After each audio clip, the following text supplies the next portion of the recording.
Maligayang araw kaibigan, welcome to my channel. Magmahalan tayo.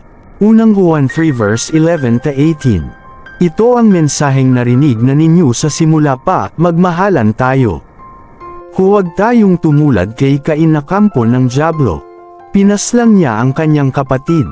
Bakit? Sapagkat masama ang kanyang mga gawa, ngunit matuwid ang mga gawa ng kanyang kapatid.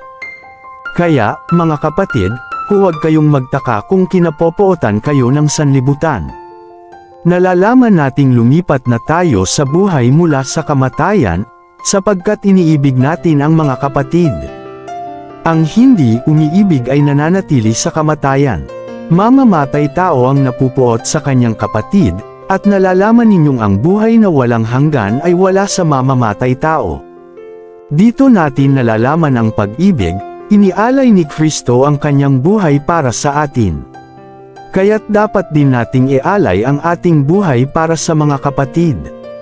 Kapag nakita ng isang may kaya sa buhay ang kanyang kapatid na nangangailangan, at pinagkaitan niya ito ng tulong, masasabi bang siya'y umiibig sa Diyos? Mga anak, huwag tayong magmahal sa pamamagitan ng salita lamang, kundi patunayan natin ito sa pamamagitan ng gawa.